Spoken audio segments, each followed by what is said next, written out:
Hello दोस्तों, तो कैसे हैं आप सभी लोग। अगर आपने स्टोरी के पहले वाले पार्ट नहीं देखे तो जल्दी से जाकर देख लीजिए, वरना क्या है कि आपको स्टोरी की समझ नहीं आएगी। दोस्तों, इस चैनल को सब्सक्राइब करना और इसके साथ में लगे बेल आइकन को दबाना ना भूलिएगा और नीचे कमेंट करना ना भूलिएगा। अभी तक हमने देखा था कि इवल नान जो होती है गुल्ली बुल्ली और रोड से बहुत ही ज्यादा गुस्सा हो जाती है, उन्हें मारने की धमकी देती है कि तुम ये केक गुल्ली बुल्ली की तरफ क्यों लेके आए हो, और रोड भी इससे माफी मांग लेता है। और इधर जो जेसन होता है काफी ज्यादा गुस्सा हो जाता है क्योंकि इसकी माँ इवल नान गुल्ली और बुल्ली के घर गई थी और ये यहाँ के सिक्योरिटी गार्ड को गन से उड़ा देता है और फिर उसका वहीं पर काम तमाम कर देता है। और फिर जेसन वहाँ से जाने लगता है गुल्ली और बुल्ली के घर की तरफ, क्योंकि अब जेसन गुल्ली और बुल्ली से भी बदला लेना चाहता है कि उसकी माँ आखिरकार गुल्ली और बुल्ली के घर क्यों गई है, क्योंकि गुल्ली और बुल्ली जेसन के बहुत बड़े दुश्मन हैं। और इधर जो कोटिवार शो होता है पार्टी से आधा घंटा बाद वहाँ पर पहुँच जाता है। पार्टी तो अब गुजर चुकी होती है और फिर इधर मौज मस्ती चल रही होती है, लेकिन कोई फायदा नहीं होता क्योंकि जो मोटिवा शो होता है बहुत देर से और तभी से कोई गन से शूट करता है। अब आगे गुल्ली और बुल्ली दोनों बाहर की तरफ भागते हैं और इधर जब वो बाहर आते हैं तो देखकर हैरान रह जाते हैं क्योंकि पोटीवार शो को किसी ने गन के साथ शूट किया हुआ था और इधर पोटीवार शो का बहुत ज्यादा खून निकल चुका था। अब पोटीवार शो का बचना मुश्किल था और इसी बात पर जो अपना बुल्ली था वो रोए जा रहा था। लेकिन आखिरकार बुल्ली कहाँ है, बुल्ली भी तो इनके साथ निकला था, लेकिन इनको ये पता ही नहीं होता। तभी आइसक्रीम मैन रोड इसे कहता है, अरे भाई रोने का कोई फायदा नहीं है, हमें इसे जल्दी से जल्दी ले जाना होगा मेरे आइसक्रीम स्टोर, हो सकता है मैं इसे ठीक कर पाऊँ। ये देखो इसकी अभी तक सांसें चल रही हैं, अगर तुम रोते रहे तो यूं ही टाइम बीत जाएगा और मोटिवा शोन भी मर जाएगा। और हाँ, बुल्ली कहाँ है, वो भी तो हमारे साथ निकला था। और तभी बुल्ली कहता है, मेरे ख्याल से वो अंदर है, बाहर आया ही नहीं, लेकिन बुल्ली को हमारे साथ आना चाहिए था, उसने भी तो गन की आवाज सुनी थी। अपना बुल्ली एक नंबर का घटिया आदमी है, उसे यही नहीं पता कि इधर हमारे दोस्त मोटिवा शो मरने की हालत में पड़ा हुआ है और वो अंदर आराम से पड़ा हुआ है। तभी रोड कहता है, ऐसा कैसे हो सकता है, वो तो हमारे साथ बाहर भागता आ रहा था, वो कहाँ रह गया। दरअसल कुछ हुआ यूँ था कि जब बुल्ली और बुल्ली बाहर भाग के आ रहे थे तो बुल्ली का पाँव फिसल गया था और वो वहीं पर बेहोश हो गया था और स्कैरी डॉल ने भी इसे घेर लिया था क्योंकि अपना बुल्ली बेहोश था और जो स्कैरी डॉल और इवल नान इसके ऊपर खड़ी हुई थी क्योंकि उन्हें तो मौका मिल चुका था इसे मारने का। और तभी स्कैरी डॉल ने अपनी मैजिकल तलवार निकाल कर बुल्ली के सीने में घुसेड़ दी और बेचारा बुल्ली वहीं पर पड़ा रहा क्योंकि बुल्ली अभी तक बेहोश था और अपने बुल्ली का बहुत ज्यादा ब्लड निकल चुका था। बुल्ली की हालत बहुत ही सीरियस हो चुकी थी, बुल्ली भी अब मौत के मुंह में पहुंच चुका था।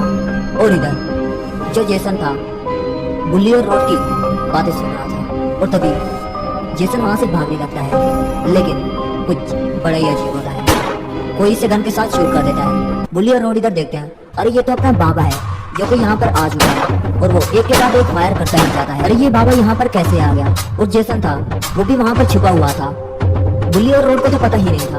और इधर जब बाबा होता है छलांग मारकर नीचे उतरता है बाइक से और फिर बुल्ली और रोड की तरफ बढ़ने लगता है। अरे बाबा को तो सब खबरें होती हैं। और फिर बाबा इधर पहुंच जाता है और पूछता है, अरे ये क्या माजरा है, मैं तुम्हारे घर के साथ वाली पहाड़ी पर तपस्या कर रहा था और तभी मुझे गन शूट की आवाज आई और फिर मैं इधर आ गया। मुझे उसी वक्त ही समझ आ गई थी कि तुम्हारे साथ कुछ बुरा हुआ है, लेकिन जब मैं यहाँ पर पहुंचा तो जेसन यहाँ पर छुपा हुआ था। और तभी जो बुल्ली होता है बाबा से बताता है कि बाबा आज बुल्ली का बर्थडे था और ये सब बिना इनविटेशन के आए थे, लेकिन मुझे जेसन का नहीं पता था कि जेसन भी यहाँ पर है, इवल नान को तो हमने खुद बुलाया था। और तभी बाबा रोड और बुल्ली से कहता है, पोटीवार शो को जल्दी से जल्दी ले जाओ, ये अभी भी बच सकता है, जितना जल्दी से हो सके ट्रीटमेंट दो। और तभी आइसक्रीम मैन रोड और बुल्ली इसे ले जाते हैं।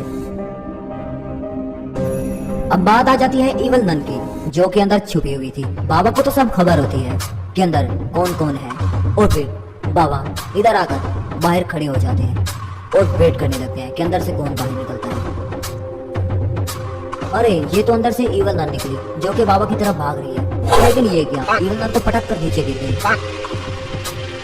और तभी इवल नन बाबा से माफी मांगने लग जाते हैं क्योंकि इवल नन को बाबा की पावर का पता है। और तभी इवल नन कहती है, इसमें मेरा कसूर कोई नहीं है, मैं आपको नहीं बता सकती ये किसने मुझे कहा है। तभी बाबा इसे कहते हैं, मुझे जल्दी से बताओ वरना मैं तुम्हें यहीं पर जलाकर राख कर डालूंगा। अगर तुम अपनी सलामती चाहती हो तो मुझे बता दो, वरना तुम्हें मेरे गुस्से का पता नहीं है, मैं तुम्हें यहीं पर आग में जला डालूंगा और फिर तुम कभी जिंदा ही नहीं हो पाओ। ये बात करते ही बाबा गुस्से में आ रहे हैं।